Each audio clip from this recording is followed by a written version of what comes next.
जय हिंद साथियों, स्वागत है आपको हमारे चैनल पीसीएस दर्पण पे। आज का जो सेशन देख रहे हैं दोस्तों, रुक्मणी पब्लिकेशन का वॉल्यूम 3 बिहार पुलिस कांस्टेबल के लिए अति महत्वपूर्ण यह नई सिलेबस पे आधारित है, जो री एग्जाम 2024 में होने वाली है। बिहार पुलिस कांस्टेबल की अति महत्वपूर्ण यह सेशन, चलिए इसे हम लोग बनाते हैं और बना के देखते हैं कि स्कोर क्या रहता है। अपना स्कोर कमेंट सेक्शन में जरूर बताइएगा। तो अभी जो हम लोग करने वाले हैं वो टेस्ट सीरीज नंबर 13 होने वाला है। चलिए, टोटल 100 आपको क्वेश्चन मिलने वाले फुल डिस्कशन के साथ, और इसका पीडीएफ भी हमारे टेलीग्राम चैनल पर मिल जाती है। जैसे ही सेट प्रैक्टिस होती है उसके जस्ट होके मिल जाती है। ओके, चलिए हम लोग स्टार्ट करते हैं। आप हमारे चैनल पर नए दोस्तों सब्सक्राइब कर लीजिएगा ताकि नेक्स्ट वीडियो सबसे पहले आप तक पहुंचेगी। तो आइए हम लोग बनाते हैं test series for the Bihar police constable exam set number 13। तो आइए बनाते हैं हम लोग, देखते हैं इसमें क्या क्वेश्चन है। देखिए पहला क्वेश्चन क्या है। पहला बोला क्या गया इसमें कि पटना उच्च न्यायालय की स्थापना के बारे में बोला गया है। कब किया गया था? तो कब किया गया था आपको याद होना चाहिए। ईयर तो आपको याद ही होगा 1916। तो बस एक ही ऑप्शन तो है ही 1916, 3 फरवरी 1916 आंसर बनेगा यहाँ पे बी। इस उच्च न्यायालय की स्थापना के समय जो है पटना उच्च न्यायालय के कार्य क्षेत्र जो है बिहार व उड़ीसा दोनों शामिल थे, है ना। और इस जो न्यायालय के प्रथम मुख्य न्यायाधीश वो कौन थे? सर जस्टिस एडवर्ड मेनार्ड डेस चामियार थे। स्वतंत्रता के बाद पटना उच्च न्यायालय के पहले मुख्य न्यायाधीश कौन बने? पंडित लक्ष्मीकांत झा बने। और इस न्यायालय की पहली महिला मुख्य न्यायाधीश कौन बनी? तो इनका नाम है सुश्री रेखा दोषी। और वर्तमान में इस उच्च न्यायालय के मुख्य न्यायाधीश कौन है? तो के विनोद चंद्रन है। ये भी याद रखें, अभी वर्तमान में कौन है? के विनोद चंद्रन। अगला देखिए, मौलिक अधिकार के रक्षक के रूप में कौन कार्य करता है? मौलिक अधिकार के रक्षक के रूप में कौन कार्य करता है? यह कार्य करते हैं सर्वोच्च न्यायालय, सुप्रीम कोर्ट करता है।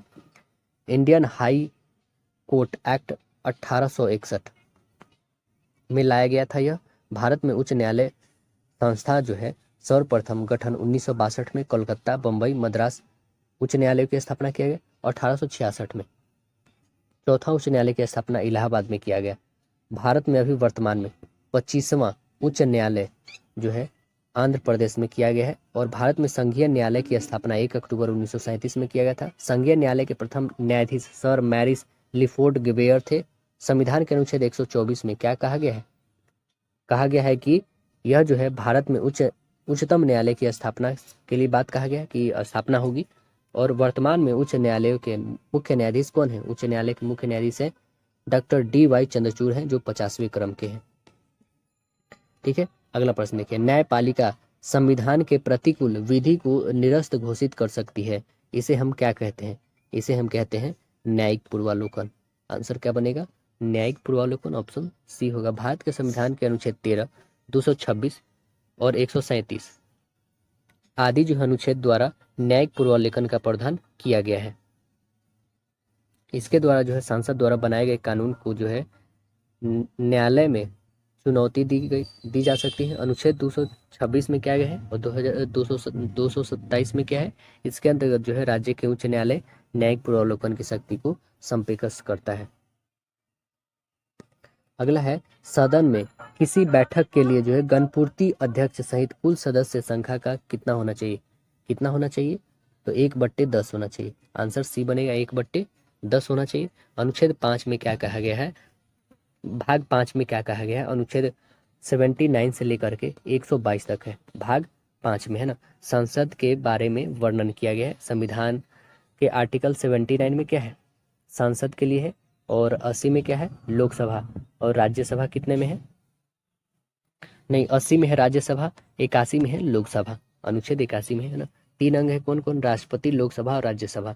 संसद के कितने मतलब अंग है? तो 3 है, राष्ट्रपति, लोकसभा और राज्यसभा है। 1954 में राज्य परिषद एवं जनता का सदन के स्थान पर क्रमशः राज्यसभा एवं लोकसभा शब्द अपनाया गया था। राज्यसभा उच्च सदन होता है, निम्न सदन लोकसभा होता है। लोकसभा का अधिकतम संख्या 552 निर्धारित किया गया, वर्तमान में कितना है? 543। अगला है कि मूल कर्तव्य संविधान के किस संशोधन के द्वारा जोड़ा गया है? किस संशोधन के द्वारा जोड़ा गया? 42वें संविधान संशोधन 1976। आंसर बनेगा, राइट आंसर है। मूल कर्तव्य जो है कहाँ से लिया गया है?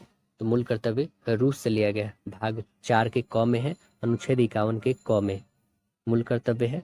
वर्तमान में मूल कर्तव्यों की संख्या कितना है? 11 है। अगला प्रश्न देखिएगा। और शिक्षा को जो है, शिक्षा के अवसर प्रदान किए गए हैं मूल कर्तव्य में, जो 6 से 14 वर्ष के लिए है, निःशुल्क बच्चों को दिए जाएंगे। यह भी मूल कर्तव्य के अंतर्गत आता है। प्रस्तावना के अनुसार आरबीआई में डैश से अधिक डिप्टी गवर्नर नहीं हो सकते हैं। डिप्टी गवर्नर कितने होंगे? तो मात्र इसमें 4 होंगे और एक गवर्नर होंगे। तो आंसर क्या बनेगा? राइट आंसर बी बनेगा। इसमें जो है जून 2023 में स्वामीनाथन जानकी रमन को डिप्टी गवर्नर के रूप में नियुक्त किया गया है। वर्तमान में शक्तिकांत दास जो है आरबीआई के गवर्नर है। आरबीआई का प्रथम भारतीय गवर्नर सीडी देशमुख थे और आरबीआई की स्थापना हिल्टन यंग कमीशन की सिफारिश पे आरबीआई एक्ट 1934 के द्वारा अप्रैल 1935 में किया गया था। आरबीआई के पहला गवर्नर जो थे सर ओसबर्न स्मिथ थे। कौन थे? ओसबर्न स्मिथ थे। आरबीआई का पहला deputy governor James Braid Taylor थे। आरबीआई की पहली महिला डिप्टी गवर्नर जे के उदेसी है। कौन थी? जे के उदेसी थी। अगला प्रश्न देखिएगा। कह रहा निम्नलिखित में से किस निवेश को जो है, निम्नलिखित में से किस निवेश को मानव पूंजी निवेश के रूप में जाना जाता है? तो आंसर क्या बनेगा? राइट आंसर बनेगा शिक्षा स्तर। ऑप्शन बनेगा राइट आंसर डी हमारा। अगला देखें। भारत में कर्मचारियों की महंगाई भत्ते के निर्धारण का आधार क्या है? क्या है इसका आधार? तो इसका आधार जो है यह उपभोक्ता मूल्य सूचकांक है। आंसर बनेगा बी, उपभोक्ता मूल्य सूचकांक है। जब कोई व्यक्ति स्वेच्छा से अपनी नौकरी छोड़कर दूसरी बेहतर नौकरी की तलाश में हो तो इस अवधि के बेरोजगारी को क्या कहते हैं? उस अवधि के बेरोजगारी को कहते हैं घनात्मक बेरोजगारी कहते हैं। क्या कहते हैं? घर्षणात्मक बेरोजगारी कहेंगे, है ना, फ्रिक्शनल अनएम्प्लॉयमेंट कहेंगे। अगला प्रश्न देखिएगा। कह रहा आईने अकबरी किसने लिखा है? आईने अकबरी किसके द्वारा लिखा गया है? तो यह लिखा गया अबुल फजल के द्वारा। आंसर बनेगा ये अबुल फजल के द्वारा लिखा गया है। अगला है कि किस सूफी संप्रदाय से सूफी संत जो है कौन है? सफीउद्दीन याही मनेरी जुड़े थे। सफुद्दीन याहिया मनेरी जुड़े थे। तो यह किस संप्रदाय से जुड़े थे? तो आंसर बनेगा right answer C, Firdausi. Right answer बनेगा सी, फिरदौसी। फिरदौसी सिलसिला जो है सुहरावर्दी सिलसिले की उप शाखा है, जिसके सर्वश्रेष्ठ जो है प्रतिनिधि संत जो है मखदूम सरफुद्दीन याहिया मनेरी थे। इनका जन्म 13वीं शताब्दी मनेर में हुआ है। अगला देखेंगे कि दिल्ली सल्तनत के किस सुल्तान ने जो है दारुल सफा नामक एक दानशील अस्पताल की स्थापना की? तो कौन किया था? यह किया था फिरोज शाह तुगलक, FST। आंसर बनेगा राइट आंसर डी होगा यहाँ पे। फिरोज शाह तुगलक ने दासों के देखभाल के लिए एक नया विभाग दीवान बंदगान की स्थापना किया था। फिरोज शाह तुगलक के शासनकाल 1351 से लेकर 1388 तक चला था। फिरोज शाह तुगलक जो था ब्राह्मणों पर जजिया कर लगाने वाला पहला मुस्लिम शासक बना।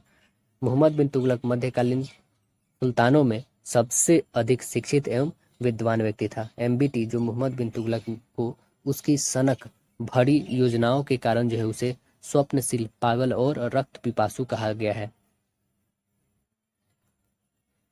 अगला प्रश्न है प्रसिद्ध इलाहाबाद प्रशस्ति लेखक कौन थे?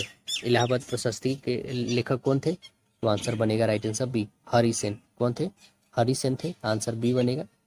प्रयाग प्रशस्ति गुप्त राजवंश के सम्राट समुद्रगुप्त के दरबारी कवि हरिसेन के द्वारा रचित लेख है। इलाहाबाद प्रशस्ति लेख के जो है समुद्रगुप्त संभवतः 370 ईस्वी में कौशाम्बी से लाए गए अशोक स्तंभ पर जो खुदवाया गया था। अगला क्या है? पैटर्न को पूरा करने वाली आकृति को आपको पहचानना है, घुमाने की अनुमति नहीं है। तो आप खुद देखो, एक ऐसे बनेगा, है ना, और एक ऐसे इसको काटेगा। तो ये कौन सी ऑप्शन आ रही है? देखो ऑप्शन नंबर आपका बस एक ही दिख ही रहा है, कौन सा बनेगा? तो राइट आंसर आपका बनेगा ऑप्शन नंबर ए बनेगा, बस एक ही है। नेक्स्ट क्वेश्चन देखिए। यदि शब्द जो है फिंगर के लिए अक्षर के अंग्रेजी वर्णमाला के क्रम में व्यवस्थित कीजिए, कितने अक्षर जो है स्थान अपवर्तित रहते हैं? तो हमें बताना है। तो देखिए पहले लिखिए FINGER जो लिखा है। अब लिखिए अकॉर्डिंग टू हमारा अंग्रेजी क्रमानुसार। पहले आएगा E, उसके बाद F, उसके बाद G, इसके बाद I, उसके बाद N, उसके बाद R। तो मात्र देखिए ना, मात्र एक ही वर्ड है, कौन? R बार बार आ रहा है, तो मतलब वो अपनी जगह पे। तो आंसर बनेगा 1। इसमें आकृति में कितने त्रिभुज है वो काउंट करके आपको बताना है। तो काउंट करिएगा तो आपको टोटल 24 त्रिभुज आएंगे। तो करेक्ट है आप आंसर। आंसर ए बन जाएगा। Select the most appropriate meaning of the given item, क्या दिया है, to tag behind, to lag behind. To lag behind मतलब क्या होता है, मतलब पिछड़ जाना है ना। टू लैग बिहाइंड मतलब पिछड़ जाना, यानी क्या आंसर बनेगा, to fail maintain the pace और प्रोग्रेस। आंसर क्या बनेगा, राइट आंसर सी बनेगा यहाँ पे। Select the option that can be used one word substitute for the given group of word, क्या है, well known for bad qualities और deeds. तो आंसर क्या बनेगा इसका, देखिए, we well known for bad qualities और डेड्स मतलब गलत कार्य के लिए कुख्यात होना है ना, तो इसके लिए क्या बोलेंगे हम लोग, नोटोरियस। आंसर बनेगा राइट आंसर है, नोटोरियस मतलब होता है कुख्यात। अगला देखिए, select the incorrectly spelled word, इसमें कौन है इनकरेक्टली, देखिए इसमें देखते हैं हम लोग।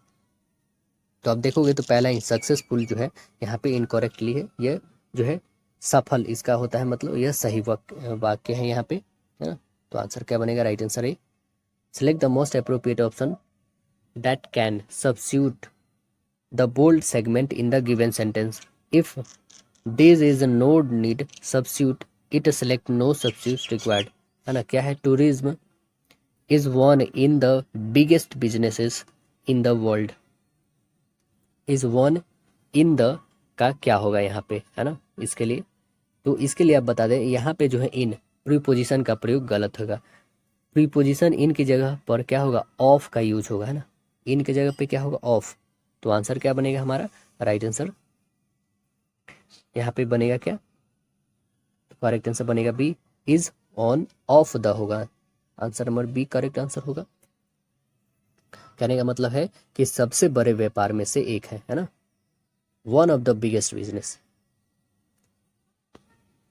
Select the most appropriate option to fill in the blank, क्या है sentence, the little girl try to dash singer. Answer बनेगा बी, इमिटेट मतलब the little girl try to imitate the singer. Answer बनेगा right answer B. Select the most appropriate antonym of the given word, क्या है हमारे पास, possess. Possess का हमें antonym बताना है, इसका उल्टा क्या होगा, इसका उल्टा क्या होगा, तो पोसेस मीन्स होता है अधिकार या कब्जा करना, तो इसका मतलब उल्टा क्या होगा, मुक्त कर देना, यानी आंसर क्या बन जाएगा हमारा, रिलीज कर देना। आंसर नंबर ए बन जाएगा। Select the most appropriate synonym of the given word, synonym बताना है किसका, रिलायबल। रिलायबल मतलब होता है भरोसेमंद, इसका साइनोनिम क्या हो जाएगा, डिपेंडेबल। आंसर बनेगा राइट आंसर बी, मतलब भरोसेमंद, निर्भर से होने के योग्य। अगला क्वेश्चन देखिए, कह रहा है क्या, find the object indirect in the sentence, क्या है हमारा sentence, I gave him a book, I gave him a book. इसका इनडायरेक्ट ऑब्जेक्ट लिविंग थिंग को इंगित करता है, जबकि डायरेक्ट ऑब्जेक्ट जो है नॉन लिविंग थिंग। तो यहाँ पे हिम जो है इनडायरेक्ट ऑब्जेक्ट है और बुक डायरेक्ट ऑब्जेक्ट है, तो आंसर क्या बनेगा हमारा, right answer C, him. Ramdhari Singh Dinkar को भारतीय ज्ञानपीठ पुरस्कार प्राप्त हुआ था, किसके लिए मिला था इनको, तो उर्वशी के लिए मिला था। आंसर बनेगा डी, उर्वशी के लिए। रामधारी सिंह दिनकर को ज्ञानपीठ पुरस्कार कब मिला, तो यह मिला इनको 1972 में, 1972 में, और 1968 में चिदम्बरा के लिए सुमित्रानंद पंत को हिंदी साहित्य के लिए सर्वप्रथम ज्ञानपीठ पुरस्कार मिला था। आपको बताना है कि निम्न समूहों में से किस शब्द समूह का जो वर्तनी सही है, तो वह कौन सा है, आप देखिएगा, दिग्विजय, कृतधन और शिक्षित, यहाँ पे यह वर्तनी सही है। आंसर ए बनेगा यहाँ पे। घुड़सवार शब्द में क्या है, घुड़सवार कैसा शब्द है यह, तो घुड़सवार जो है आपको बता दे यौगिक शब्द है। आंसर बनेगा राइट आंसर सी। बनावट के विचार से तीन होते हैं शब्द, कौन कौन, रूढ़ शब्द होते हैं यौगिक और योग रूढ़ होते हैं। जिन शब्दों के खंड सार्थक न हो उन्हें क्या कहते हैं, रूढ़ कहते हैं। ऐसे शब्द जो दो शब्दों के मेल से बनते हैं और जिनके खंड सार्थक होते हैं यौगिक कहलाते हैं। यौगिक का उदाहरण क्या है, आग बबूला, है ना, पीलापन और दूध वाला। अगला है नदी, समुद्र, तालाब और गंगा, इन शब्दों में क्रमशः सही पर्यायवाची शब्द वाली पंक्ति को हमें चुनना है, तो वो कौन सा है सही, तो आंसर बनेगा राइट आंसर सी, तरंगिणी, रत्नाकर, जलाशय, जानवी। आंसर करेक्ट आंसर हमारा सी बन जाएगा। गंगा का पर्यायवाची शब्द जो है क्या क्या होता है, मंदाकिनी होता है, भागीरथी होता है, सुरसरी होता है, देव नदी होता है, विष्णु नदी होता है ना, सुखदेव नदी, सुरसरी, त्रिपथ त्रि त्रिपगथा और नदीश्वरी, ये सब होता है ना। अगला देखिए, हाथी का स्त्रीलिंग बताइएगा। हाथी का स्त्रीलिंग शब्द क्या होगा? हथनी। आंसर बनेगा सी, हाथी का हथनी। अगला प्रश्न देखिएगा, क्या है? भागीरथी, भागीरथ प्रयत्न का जो है अर्थ क्या होगा? भागीरथ प्रयत्न का अर्थ क्या होगा? तो इसका अर्थ होगा असाधारण प्रयत्न। आंसर बनेगा बी, असाधारण प्रयत्न। बालू की भीत, बालू की भीत मुहावरे का अर्थ क्या होगा? क्षण भंगुर वस्तु। और बीड़ा उठाना मुहावरे का अर्थ क्या होगा? दृढ़ संकल्प। बंजारे का डेरा मुहावरे का अर्थ घर बार न होना। निम्नलिखित में से कौन सा वाक्य सही है, ये आपको बताना है। तो आप देखोगे, बातें करते करते हमने रात बिता दी, यहीं पे करेक्ट आंसर होगा। एक है, यह जो है आपको शुद्ध वाक्य है ना। अगला प्रश्न देखिएगा, बातें करते करते हमने क्या किया? हमने रातें बिता दी, बातें करते करते हमने बिता दी, तो ये सब जो है इनकरेक्ट आ रहा है। तो करेक्ट आंसर हमारा ए आ रहा है। देखिए, कह रहा है कि अव्यवस्थित वाक्य खंडों से जो है क्रमबद्ध वाक्य बनाइए और उचित क्रम को हमें चुनना है। तो वो कौन सा क्रम है देखें। तो आप उचित क्रम देखोगे ना, करेक्ट आंसर ऑप्शन आपको पहले उठानी ही पड़ेगी, सभी ऑप्शन वाइसेस देखनी पड़ेगी। तो पहले अब हम डी उठाते हैं आंसर वाली, आंसर इसकी डी होगी। देखिए, 3 पहले बोल रहा है, तो शुरू से ही आर्थिक और सामाजिक अन्याय को बिना हिंसक विरोध के भारतीय सहित चले आए। तो आंसर क्या बनेगा? आंसर डी बन जाएगा।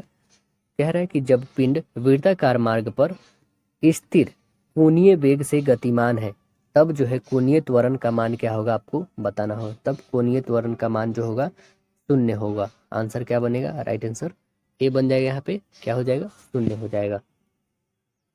त्वरण बराबर होता है ना, क्या होता है? त्वरण बराबर कोणीय त्वरण गुने त्रिज्या होता है। अगला प्रश्न देखिए, कह रहा है कि द्रव को गर्म करने पर उसके अपवर्तनांक पर सामान्यतः क्या प्रभाव होता है? क्या प्रभाव होता है? तो इसके प्रभाव होते हैं घटता है। आंसर क्या बनेगा? घटता है। आंसर बनेगा ये।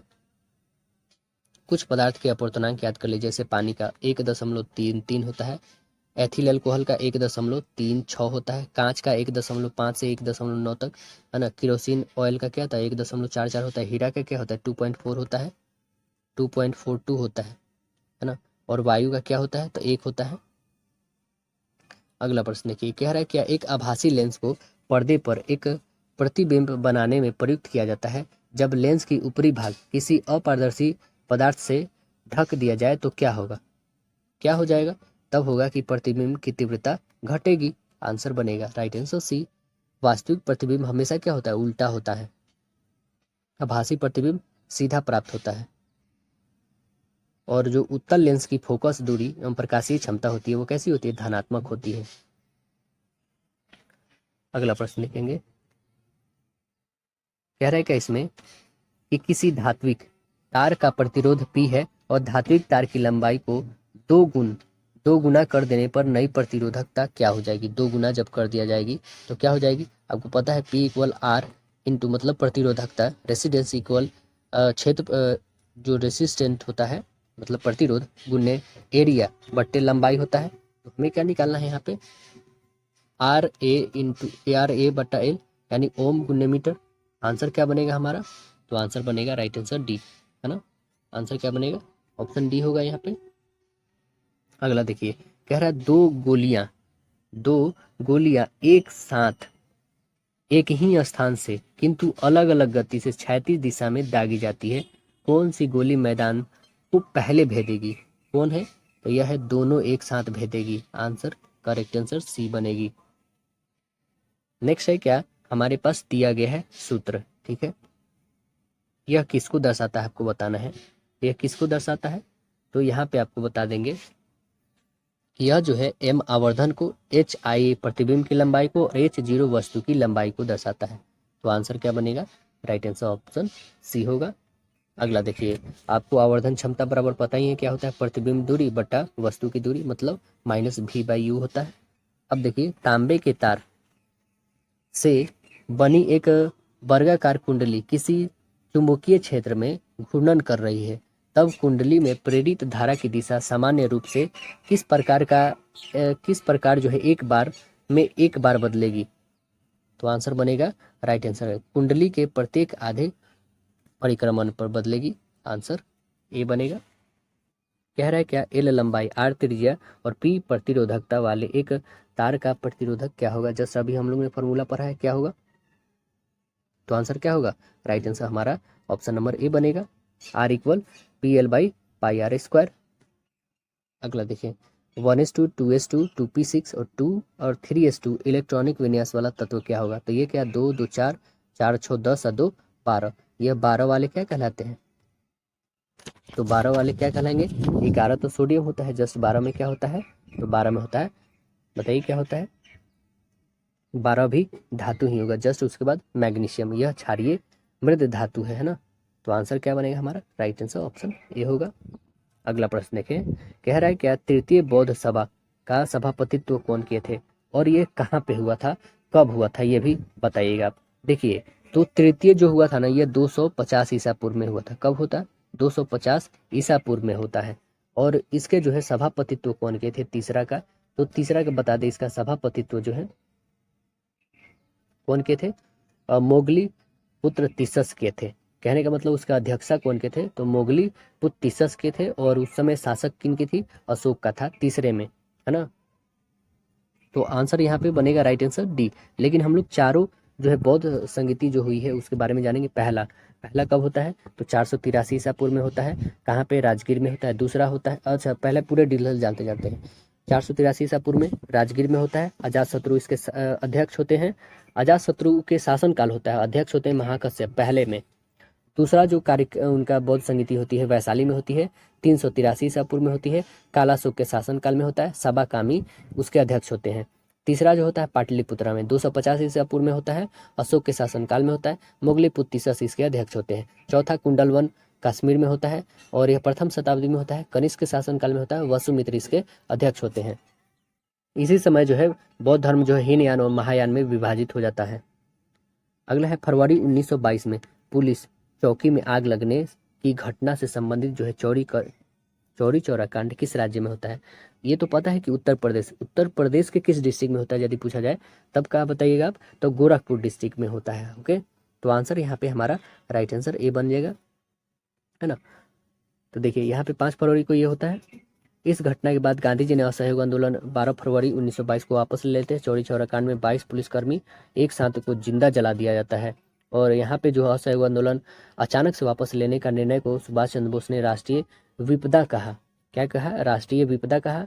आंदोलन वापस लेने के निर्णय का आलोचना जवाहरलाल नेहरू ने, मोतीलाल नेहरू और सी राजगोपालाचारी, आर.सी. दास आदि लोगों ने भी किया था। असहयोग आंदोलन के दौरान सबसे पहले गिरफ्तार होने वाले नेता कौन थे, C.R. दास और उनकी पत्नी बसंत देवी थी। असहयोग आंदोलन के दौरान जो है नेशनल कॉलेज कोलकाता के जो प्रधानाचार्य सुभाष चंद्र बोस को बनाया गया था।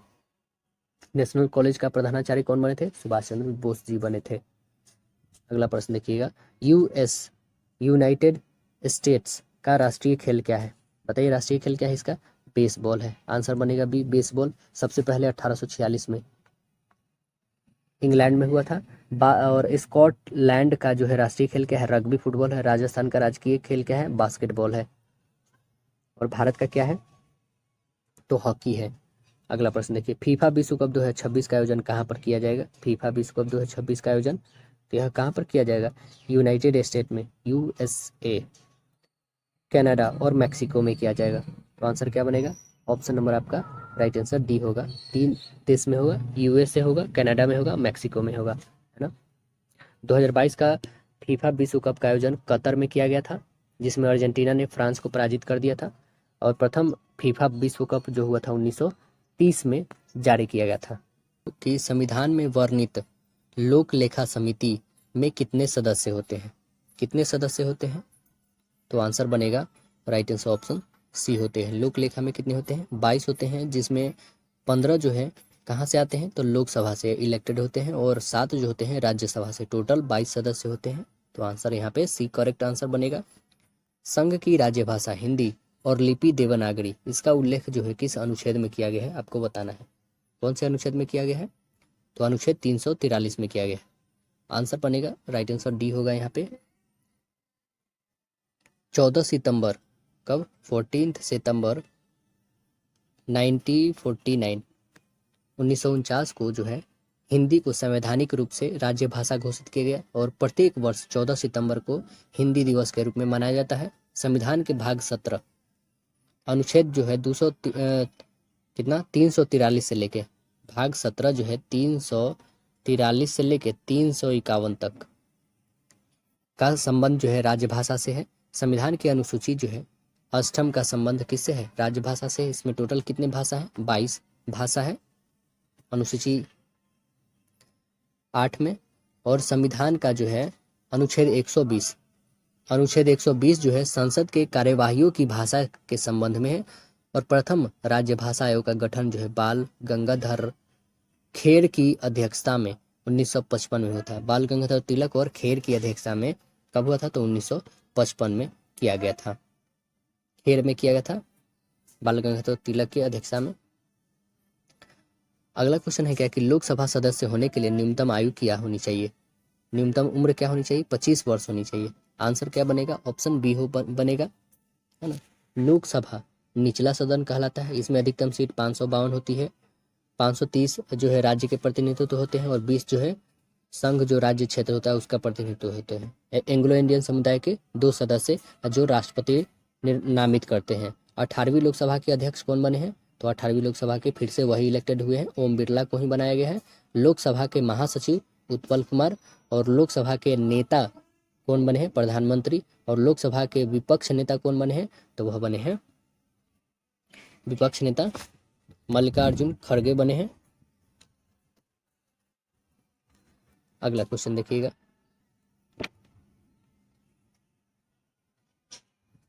भारत के 29वें राज्य के अस्तित्व में आने के बाद उस राज्य मतलब आंध्र प्रदेश की राजधानी कहाँ वर्तमान में बनाई गई है? ये आपको बताना है। कहाँ पे बनी है?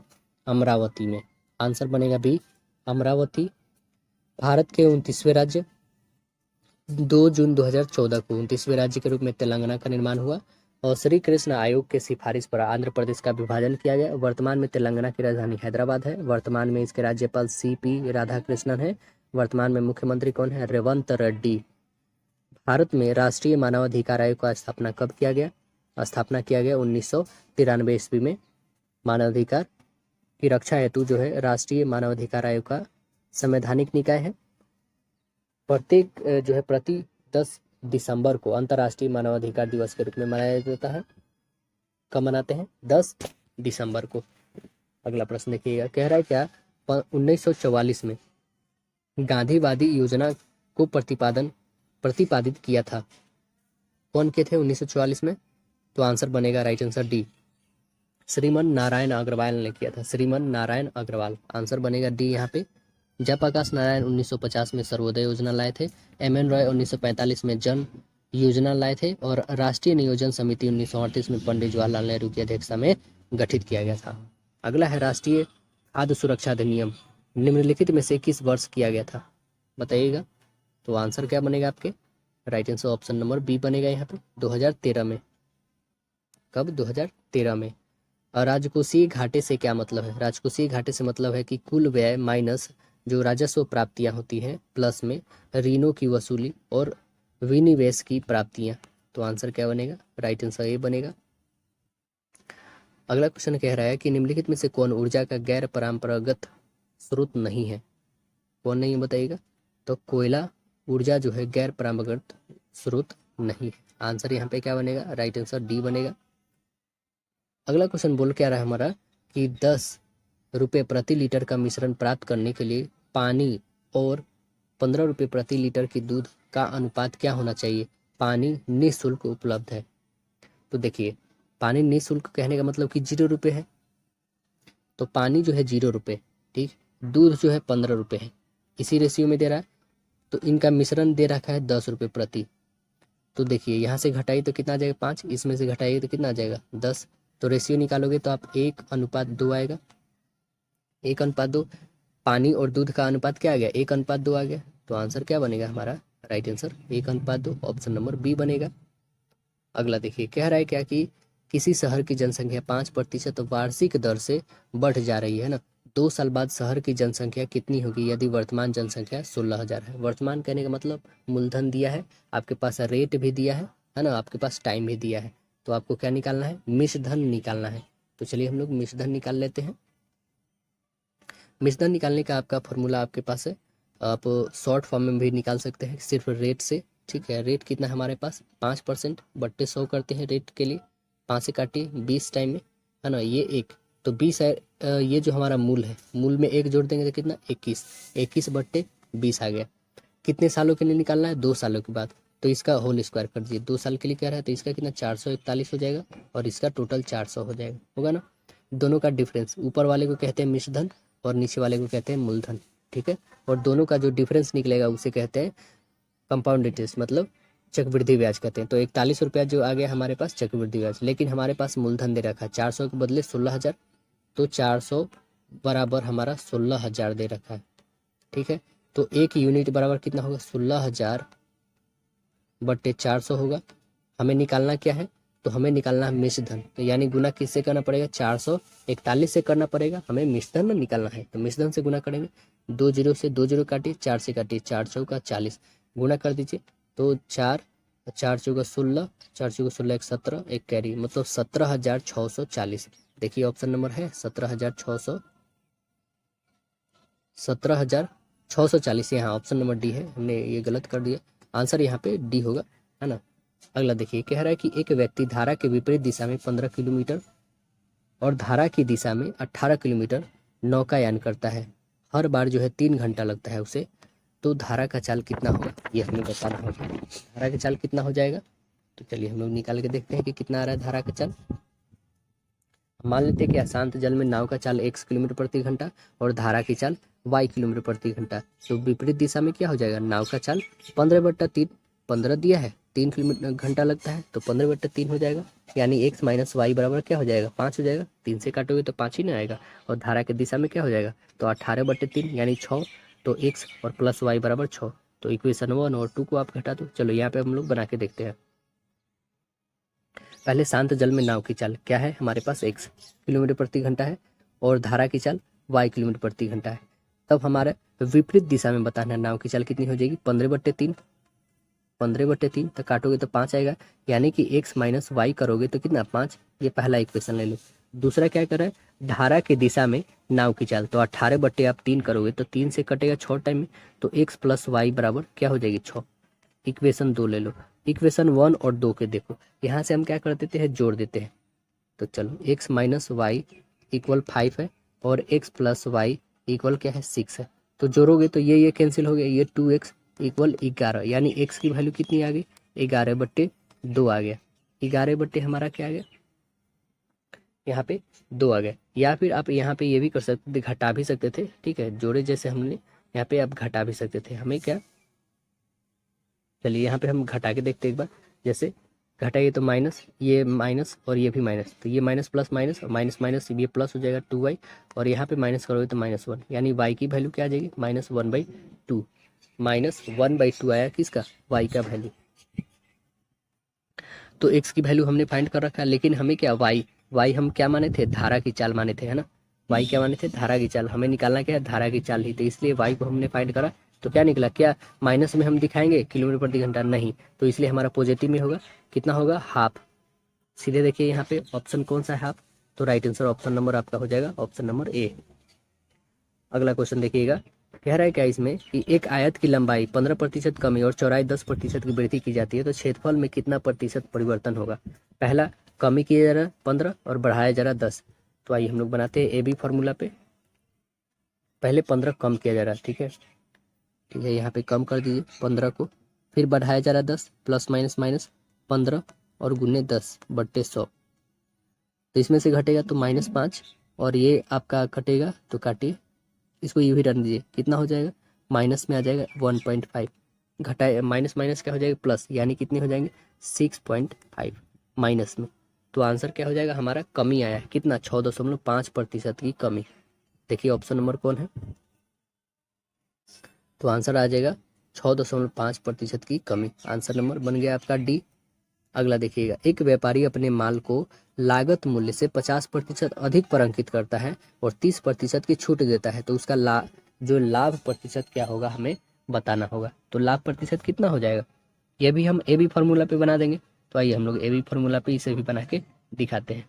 पहले क्या कह रहा है कि उसको 50% अधिक अंकित करता है, फिर कहता है 30% की छूट दे देता है, प्लस माइनस माइनस यहाँ पे 50 और गुन्ने 30 बट्टे 100 करिए, 2 जीरो से 2 जीरो कैंसिल, यहाँ पे आ गया 20 माइनस ये 15, यानी कितना प्रतिशत का उसे लाभ प्राप्त होगा, 5%। तो आंसर क्या बना, आंसर नंबर हमारा राइट आंसर ऑप्शन सी। अगला क्वेश्चन देखिएगा, कह रहा है क्या कि ए और बी मिलकर एक कार्य को 26 दिनों में पूरा कर सकते हैं। ए अकेले इसे 52 दिनों में पूरा कर सकता है। बी जो है, यदि बी 50% क्षमता पर कार्य करता है तो ए और बी मिलकर कार्य को कितने दिनों में पूरा करेगा, ये हमें बताना है।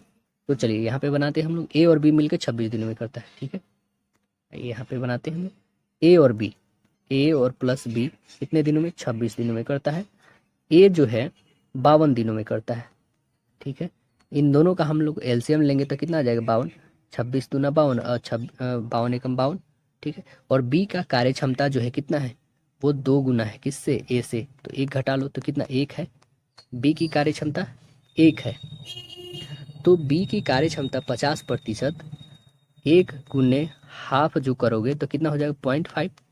तो ए और बी की कुल कार्य क्षमता कितनी हो जाएगी, 1 तो है, ठीक है, प्लस 0.5 जोड़ दोगे तो कितना हो जाएगा, 1.5 हो जाएगा। तो ए और बी के द्वारा किया गया पूरा काम कितना है, 52 है। टोटल 52 में ये कर कितना रहा है, 1.5। तो इसे डेसिमल हटाओ, 10, 5 से काटो, 5 से 15, 5 दूना 10, 3 से काटो, कटेगा नहीं, कटेगा, यानी 52 दूना कितना आ जाएगा, 104/3, 104/3 आया। तो ऑप्शन नंबर आपको दिख ही रहा है, कौन सा है, option number right answer D दिख रहा है। अगला दिया है, 2 वर्गों के क्षेत्रफल में क्या अनुपात होगा यदि पहले वर्ग के विकर्ण दूसरे वर्ग के विकर्ण के दुगुना हो। तो आइए यहाँ पे बना के देखते हैं क्या आएगा। देखिए क्वेश्चन कह रहा है क्या यहाँ पे कि 2 वर्गों के क्षेत्रफल में क्या होगा, 2 वर्गों के क्षेत्रफल में क्या होगा जबकि पहले वर्ग का विकर्ण, तो पहले वर्ग निकाल लेते हैं हम लोग विकर्ण, दूसरे वर्ग के विकर्ण के दुगुना है, दूसरे वर्ग के दुगुना है। तो पहले हम लोग एक्स वाला निकाल लेते हैं, एक्स हम मान लेते हैं विकर्ण, तो क्षेत्रफल हमारा क्या हो जाएगा, तो एरिया जो होगी हमारी ये हो जाएगी एक्स बाई √2 का होल स्क्वायर, यानी कह सकते हैं x²/2, ये होगी हमारी। यदि 2x कर दी जाती है, क्या मेरा विकर्ण को 2x कर दिया जाता है, ठीक है, ये तो x वाली है, जब विकर्ण 2x हो जाती है तब 2x हो जाती है, तब एरिया क्या हो जाएगी इसकी, तब एरिया जो हो जाएगी इसकी 2x/√2 का होल स्क्वायर कर दो तो कितना हो जाएगा, 4x² और यहाँ पे बाई में 2 से काट दो, यानी कितना हो जाएगी, 2x², ये हो जाएगी। हमें क्या बताना देना है, तो यहाँ पे बता देना है हमें, चलिए इसे काटे नहीं क्योंकि बाद में हम लोग काटने में आसानी होगा, 4x²/2 रखते हैं क्योंकि यहाँ पे भी काटने में आसानी होगी, हमें रेशियो फाइंड करना है इन दोनों के बीच में। तो x² कैंसिल, 2 से 2 कैंसिल, यानी क्या आ गया हमारे पास, हमें बताना है किसका, पहले बताना था 2 गुने वाले का, तो 2 गुने वाले आप क्या है, तो 2 गुने वाले ये है 4:1, तो आंसर क्या बन गया हमारा, ऑप्शन नंबर डी। अगला देखें कि एक समबाहु त्रिभुज की ऊंचाई दे रखा है 7√3, समबाहु त्रिभुज का क्षेत्रफल क्या होगा। ये जो ऊंचाई है ना, ये भुजा के इक्वल में नहीं होता क्योंकि भुजा ये सभी होती है, ऊंचाई ये वाली दे रखी है ना। तो चलिए यहाँ से हमें पहले भुजा निकालना होगा, या तो सीधे हम फॉर्मूला पे बना सकते हैं। समबाहु त्रिभुज का क्षेत्रफल जो होता है ये हाइट की होल स्क्वायर बट्टा √3 होती है, ये यदि याद है तो इस पर बन जाएगी बहुत ही आसानी से। तो हमारे पास दे रखा है कितना, 7 × 7 और गुन्ने सीधे 3 कर दो क्योंकि √3 और √3 में करोगे तो 3 आ जाएगा, और यहाँ पे हमारे पास दे रखा है √3, तो √3 से तो कटेगा नहीं, तो ये √3 या गुन्ने √3 कर दो इसको, तो √3 से √3 यानी कितना आ जाएगा, 49√3 आ जाएगा हमारा क्षेत्रफल। तो आंसर क्या बन जाएगा, राइट आंसर सी। या तो दूसरा मेथड से भी बना सकते हो आप कि हाइट इक्वल होता है √3/2a, है ना। यहाँ से आप भुजा निकालोगे, जब भुजा निकल जाएगा तो क्षेत्रफल निकाल लोगे आप, निकल जाएगा ना, क्योंकि एक हाइट तो दे रखा है यहाँ पे, इसके जगह पे ये रखोगे तो यहाँ से ए निकल जाएगा हमारा, जब ए निकल जाएगा तो वहाँ क्षेत्रफल निकाल लेना आप, ठीक है। अगला है निम्नलिखित में से एल्युमिनियम का अयस्क कौन है? एल्युमिनियम का अयस्क बताइए कौन है? बॉक्साइड है। आंसर क्या बनेगा? डी, बॉक्साइड है एल्युमिनियम का। अगला प्रश्न देखिए, इसका जो है उपयोग हवाई जहाज के पुर्जे बनाने में किया जाता है। यूरेनियम का अयस्क क्या है? पिंच ब्लेड है। थोरियम का अयस्क मोनेजाइट है। कह रहा है कि दो चालकों के प्रतिरोध क्रमशः समानांतर क्रम में ओम श्रेणी क्रम में 12 ओम और 50 ओम है, तो इनका अलग अलग प्रतिरोध क्या होगा आपको बताना है। अलग अलग प्रतिरोध पहले तो हम श्रेणी क्रम में देख लेते हैं, तो क्या आ जाएगा, तो खुद जोड़ लो आप। तो और R1 और plus R2, R1 plus R2 दे रखा है कितना? 50। ठीक है, ये इक्वेशन 1 ले लेते हैं हम लोग। और जब समानांतर क्रम में देखोगे आप, जब समानांतर क्रम में, तब क्या होगा हमारे पास, तो 1/r equal 1/r1 plus 1/r2 होगा। तो इसका एलसीएम ले लेंगे तो R1 इंटू R2 हो जाएगा, R1 इंटू R2। और यहाँ से R1 R1 कट जाएगा तो R2 प्लस R1 हो जाएगा, होगा ना यहाँ पे। तो अकॉर्डिंग टू प्रश्न आप देखोगे कि R1 प्लस R2 का वैल्यू कितना देखा है इक्वेशन 1 में? 50। तो इसके ऊपर में 50 रख सकते हैं हम लोग, तो 50 रखिए। R1 प्लस R2 का वैल्यू याद रखिए, ये 50 दे रखा है। तो यहाँ पे R1 प्लस R2 के बदले हम लोग क्या लिख सकते हैं? 50/50 क्या लिख सकते हैं हम लोग? 50 नहीं, बल्कि हम लिखेंगे 12/50। क्यों 12/50 लिखेंगे कि R2 इंटू R1 की वैल्यू कितना दे रखा है? 12 दे रखा है पहले से ही, है ना, दे रखा है ना 12। तो यहाँ पे हम R1 इंटू R2 इक्वल लिखेंगे, R1 इंटू R2 इक्वल होगा 12 इंटू R1 प्लस R2 होगा। तो देखिए यहाँ पे यह जो है हमारे पास 12 है और इसका वैल्यू 50 है, तो कितना हो जाएगा? 12×25 60, यानी 600 जो है क्या निकल गया हमारे पास? 600 ओम निकल गया। लेकिन हमें R1 माइनस R2 का होल स्क्वायर वाली निकालनी है, तो चलिए R1 माइनस R2 की वैल्यू निकालनी है ना। तो इसे वैल्यू निकालेगा क्या होता है, तो a प्लस बी का होल स्क्वायर माइनस 4ab लिख सकते हैं कि नहीं? बिल्कुल लिख सकते हैं। तो लिखिए R1 प्लस R2 की वैल्यू दे रखा है 50 का होल स्क्वायर कर लो, माइनस 4 R1 इंटू R2 की वैल्यू दे रखा है अभी 600 हम लोगों ने फाइंड करा है। देखिए ये 25 100 हो जाएगी, माइनस ये 6 चौका 24 100 हो जाएगी। तो घटाओगे तो कितना आ जाएगा? 100 आ जाएगी। और यहाँ पे स्क्वायर है इस पे, तो स्क्वायर हटा दोगे तो यानी स्क्वायर रूट का वैल्यू 10 आ जाएगा। तो आपने देखा यहाँ पे क्या वैल्यू आ गया इसका? 10 आ गया। तो समीकरण 1 और 2 से जो है R1 की वैल्यू कितना निकला? 30 और R2 की वैल्यू 20। तो आंसर क्या बनेगा? 20 और 30 निकला है। तो आंसर नंबर क्या बना? ऑप्शन नंबर ए बन गया। प्रतिरोध का ऐसा मात्रा क्या होता है? ओम होता है। R इक्वल क्या होता है? वोल्ट बटा एम्पियर होता है, V/I होता है। प्रतिरोध को मापने के लिए ओम मीटर का प्रयोग किया जाता है। अगला कह रहा है क्या है? निस्तापन क्या है? निस्तापन बताइएगा क्या है? तो निस्तापन क्या है? आंसर क्या बनेगा? निस्तापन जो है वायु को नियंत्रित अथवा अनुपस्थित में अयस्क को गर्म करना जो है क्या है? निस्तापन है। अगला क्वेश्चन देखिएगा, कह रहा है कि डिटर्जेंट किसका लवण है? किसका लवण है बताइएगा? तो आंसर क्या बनेगा?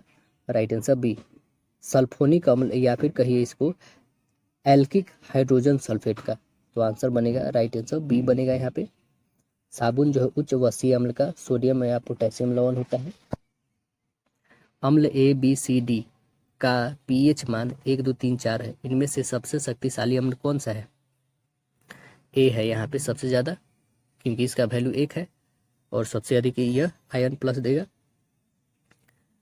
अगला प्रश्न देखिए, दी गई अभिक्रिया के लिए जो है सही संतुलित समीकरण का हमें चयन करना है। जिंक प्लस सिल्वर नाइट्रेट बनाएगा जिंक नाइट्रेट और सिल्वर। तो ये कौन बनाएगा? ये बनाएगा ऑप्शन नंबर सी आपका, राइट आंसर सी। आधुनिक आवर्त सारणी में फास्फोरस को कहाँ पर रखा जाता है? फास्फोरस को कहाँ रखा जाता है? 15वें समूह और तीसरे आवर्त में। 15वें समूह और तीसरे आवर्त में रखा जाता है। तो बनेगा राइट आंसर ऑप्शन ए होगा। सबसे क्रियाशील सफेद फास्फोरस होता है, यह जो है वायु में स्वतः जल उठता है। और लाल फास्फोरस का प्रयोग दिया सलाई में हम लोग करते हैं, माचिस में। कार्बन यौगिक में गलित अवस्था में जो है विद्युत चालन क्यों नहीं होता है? क्यों नहीं होता है? क्योंकि कार्बन जो है यौगिक के आबंधन में कोई आयन न बनने के कारण होता है। आंसर डी बन जाएगा यहाँ पे, राइट आंसर डी बनेगा। अब देखिए कह रहा है क्या CO2 का उपयोग करके जो है पायरुवेट का विभाजन किस में होता है, किस में होता है, तो यह विभाजन होता है माइटोकॉन्ड्रिया में। आंसर बनेगा सी, माइटोकॉन्ड्रिया में होता है। माइटोकॉन्ड्रिया को जो है कोशिका का शक्ति केंद्र कहते हैं। DNA केंद्रक के अलावा जो है माइटोकॉन्ड्रिया हरित लौक में पाया जाता है। माइटोकॉन्ड्रिया की खोज जो है अल्टमैन ने किया है। क्रेब्स चक्र को जो है साइट्रिक अम्ल या फिर चक्र का जो है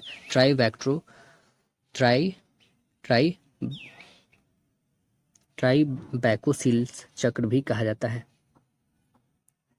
अगला प्रश्न क्या है, भारत का जागृत ज्वालामुखी कौन सा है। भारत का जागृत ज्वालामुखी एक ही है, बैरन, जो कहाँ पे अंडमान निकोबार में है। आंसर बनेगा बी, बैरन। म्यांमार का पोपा, अफ्रीका का किलिमंजारो, ईरान का कोहलुस्तान ज्वालामुखी जो है यह सब निष्क्रिय या फिर कहीं शांत ज्वालामुखी। ऑस्ट्रेलिया में कोई भी ज्वालामुखी नहीं है। प्रशांत महासागर में स्थित मरियाना गर्त सबसे गहरा गर्त है। भूमध्य सागर में जो है वेसुवियस और जापान में फ्यूजियामा प्रशुष्क ज्वालामुखी है। विश्व में प्रमुख सक्रिय ज्वालामुखी जो है कौन है, एटना है, स्ट्राम्बोली है जो इटली में है, कोलिमा है जो मैक्सिको में, किलायू जो अमेरिका में है, नारकोंडम प्रशुष्क ज्वालामुखी है, बैरन जो एकमात्र सक्रिय ज्वालामुखी है हमारे भारत का। अगला है अमरकंटक पहाड़ी से कौन सी नदी निकलती है। अमरकंटक से ए और बी, सोन और नर्मदा दोनों निकलती है। आंसर बनेगा बी होगा। अमरकंटक छत्तीसगढ़ में स्थित मैकाले पर्वत पहाड़ी की जो है सबसे ऊंची शिखर है। अमरकंटक के उत्तर की ओर से सोन और पश्चिम की ओर से नर्मदा निकलती है। सोन नदी जो है अमरकंटक से निकलकर गंगा नदी में जो है पटना के समीप मिल जाती है। नर्मदा नदी जो है विंध्य व सतपुरा पर्वत श्रृंखला के बीच फिब्रंस घाटी में बहते हुए खंभात की खाड़ी में एस्चुरी बनाते हुए गिरती है। अगला प्रश्न देखिएगा, कह रहा है भारत की सबसे खारे पानी की झील कौन सी है। सबसे खारे पानी की झील कौन है, तो आंसर बनेगा सांभर झील। आंसर सी बनेगा, सांभर झील है, राजस्थान में है यह। वुलर झील जम्मू कश्मीर में है जो सबसे बड़ा मीठे पानी का झील है। लोकटक झील मणिपुर में है, इसमें तैरता हुआ राष्ट्रीय उद्यान केबुल लमजाओ है। पिछौला झील जो है, जयसमंद झील, राजसमंद झील, ये सब कहाँ है, राजस्थान में। हैदराबाद और सिकंदराबाद के बीच जो है हुसैन सागर झील है। ज्वालामुखी उद्गार से बना लोनार झील जो कहाँ है, महाराष्ट्र में है। भारत में सबसे अधिक ऊंचाई पर स्थित चोलामू झील जो कहाँ पे है, सिक्किम में है। भारत की सबसे अधिक बड़ी तटीय झील चिल्का है जो कहाँ पे, उड़ीसा में है। केबुल लमजाओ तैरता हुआ राष्ट्रीय पार्क अभी जस्ट हम लोग ने डिस्कस करा, मणिपुर। आंसर क्या बनेगा, राइट आंसर बी। देवदार, चीड़, ओक के वन जो है किस प्रकार के वन का उदाहरण है। यह किस प्रकार का है, पर्वतीय वन का है। आंसर बनेगा बी, पर्वतीय वन का है। अगला प्रश्न देखिएगा, भारत में मोनोरेल का सुविधा किस शहर में है। भारत में मोनोरेल की सुविधा किस शहर में है, यह जो है मुंबई में है। आंसर बनेगा सी, मुंबई। देश की सीमा सड़क निर्माण की जिम्मेदारी किस संस्था को है, किस संस्था को है, तो आंसर बनेगा BRO। किसको है, BRO को है। BRO मतलब बॉर्डर रोड्स ऑर्गेनाइजेशंस को है। इसकी स्थापना कब होता है, 1960 में होता है, 7 मई को। और BRO वर्ष 2021 में दुनिया के सबसे ऊंची सड़क जो है चुसुकमे जो है डेमचोंग उमलांग दर्रा में स्थित बनाया गया है। चोमसू को जो है डेमचोक सड़क लद्दाख में स्थित है। यह जो है रक्षा मंत्रालय के द्वारा नियंत्रित किया जाता है BRO। भारत के प्रसिद्ध स्टेडियमों के संदर्भ में निम्नलिखित कौन सही युग्म नहीं है, कौन नहीं है युग्म बताइएगा, तो आंसर ये बेबॉर्न हिमाचल प्रदेश। बेबॉर्न जो है स्टेडियम हिमाचल प्रदेश युग्म गलत है। बेबॉर्न स्टेडियम मुंबई में स्थित है जो क्रिकेट खेल से संबंधित है। ईडन गार्डन पश्चिम बंगाल में है। मोटेरा गुजरात में है। मोटेरा अब नहीं, अब इसको कहिए नरेंद्र मोदी स्टेडियम इसका नाम हो चुका है। बाराबाती स्टेडियम यह ओडिशा में है।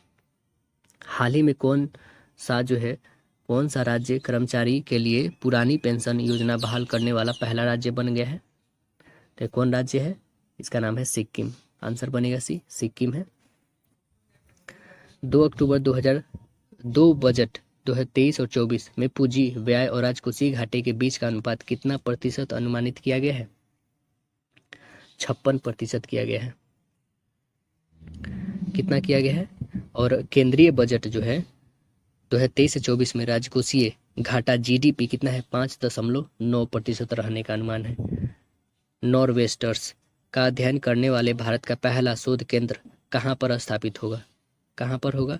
ओडिशा में होगा। आंसर बनेगा बी, ओडिशा में। इसका उद्देश्य है कि देश के पूर्वी हिस्सों में तूफान के गठन, विकास और प्रसार के लिए जो है चरण से अध्ययन करना होगा। इसे जो है तूफान अनुसंधान परीक्षण स्थल, ये सब जो ये जो नार्वेस्टर्स का अध्ययन करने वाला भारत का पहला शोध केंद्र जो है उड़ीसा में खोली गई है।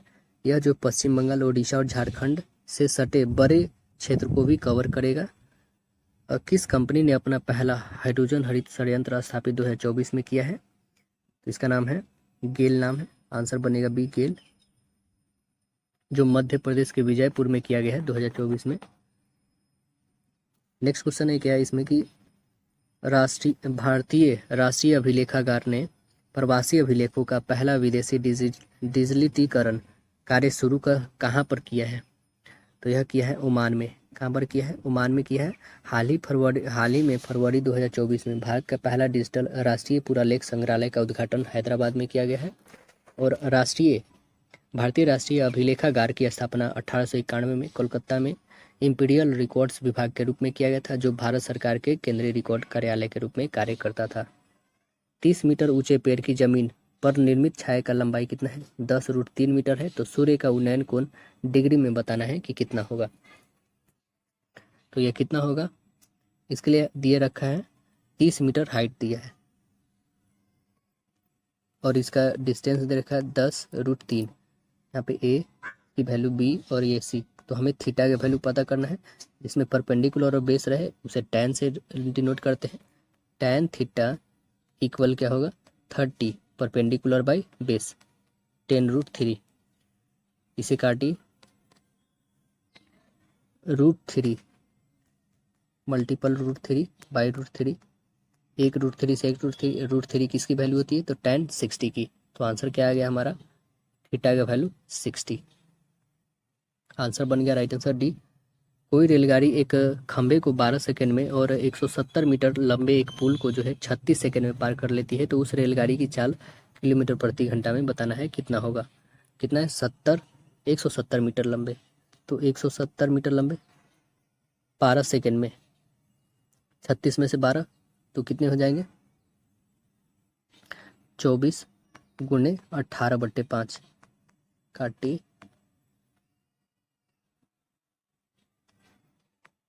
6 से काटेंगे, 6 की टेबल से तो काटिएगा तो कितना आ जाएगा? 22 न बल्कि 25.5 किलोमीटर प्रति घंटा।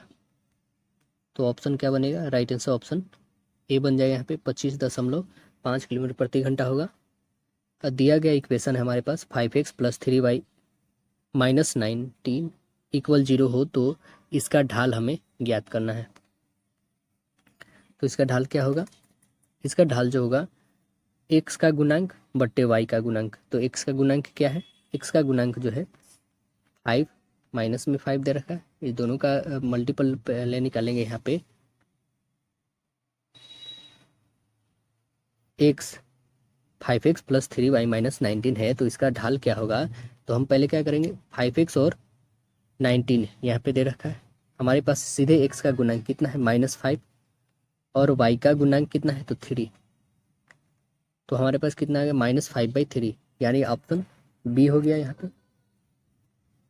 या फिर दूसरा भी ऑप्शन है, ऐसे निकालेंगे 3y = क्या कह सकते हैं यहाँ पे? 3y = क्या हो जाएगा? 19 और माइनस में 5x, तो यहाँ से निकल सकता है। अगला क्वेश्चन है, यदि इक्वेशन दिया है x² + x + 2 के मूल अल्फा और बीटा है, तब हमें निकालना है अल्फा के पावर 10 प्लस बीटा के power 10 by alpha -10 plus beta minus के पावर -10। मान हमें बताना है कितना होगा। तो यहाँ पे a की वैल्यू कितना है? 1 है। a का वैल्यू a है और b की वैल्यू भी 1 है और c का वैल्यू 2 दे रखा है यहाँ पे। तो यहाँ पे अल्फा प्लस बीटा हम लोग फाइंड करेंगे। -b/a होता है। b का वैल्यू 1 माइनस में और a की वैल्यू 1, तो ये क्या आ जाएगा? माइनस में 1 और अल्फा इंटू बीटा यानी c/a, c का वैल्यू 2 और इसका 1, यानी आंसर आ गया 2। तो alpha into beta 2, alpha plus beta -1। अब यहाँ पे निकाल देंगे अल्फा प्लस बीटा का वैल्यू दे रखा है कितना। यहाँ पे इसका वैल्यू रखते हैं। अल्फा/10 अल्फा की पावर 10 प्लस बीटा की power 10 multiple by alpha into beta की पावर 10, इसके भी पावर 10 बाई अल्फा की पावर 10 प्लस बीटा की पावर भी 10।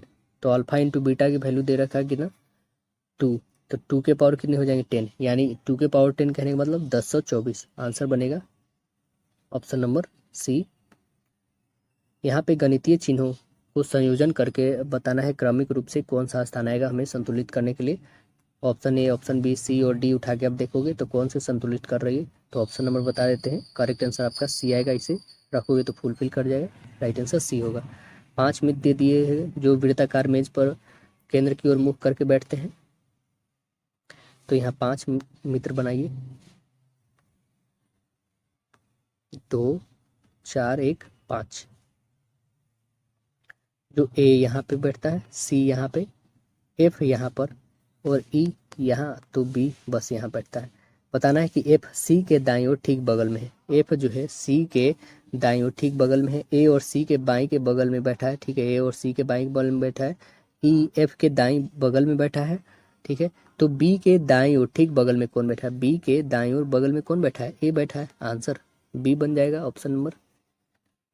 अगला क्वेश्चन है, बताना है इसमें खाली स्थान पे क्या आएगा नंबर।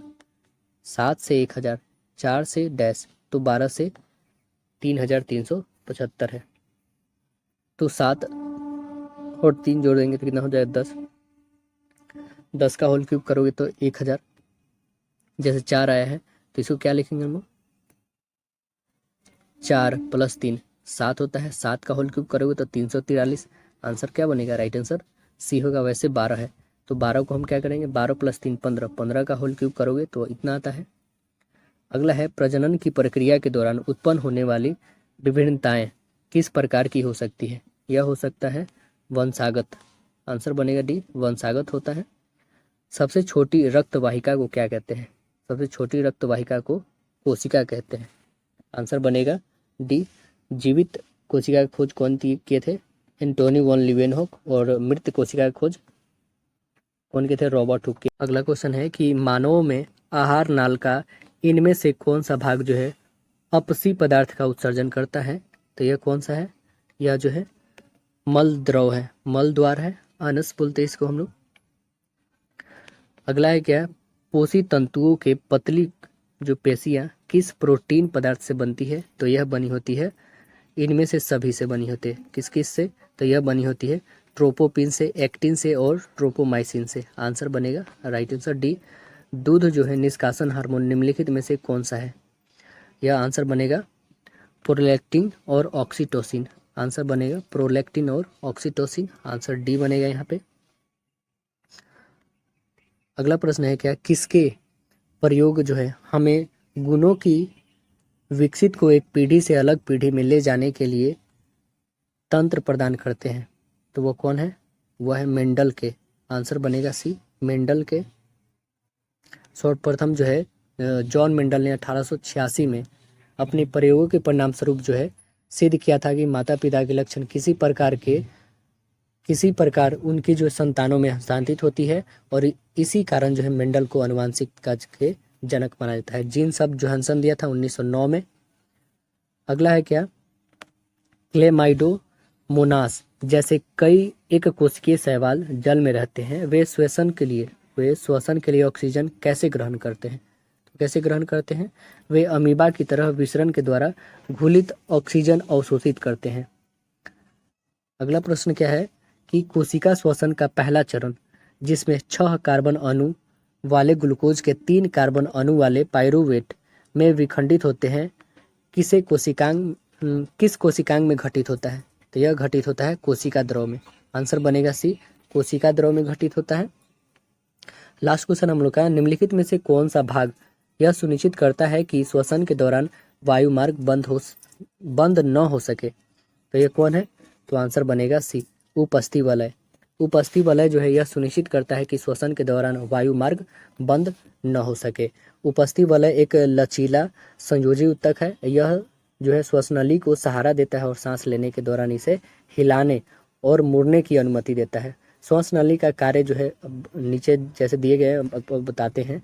पहला है वायु का संचालन, यह जो है नाक से फेफड़े तक हवा का संचालन करता है। दूसरा है सुरक्षा वाह पदार्थ। तीसरा है थर्मो रेगुलेशन, यह हवा को शरीर के तापमान पर लाता है ताकि म्यूकोसा प्रभावित न हो सके। तो आशा है दोस्तों वीडियो पसंद आएगा। फिर मिलते हैं हम लोग अगले सेट में, जब तक के लिए धन्यवाद।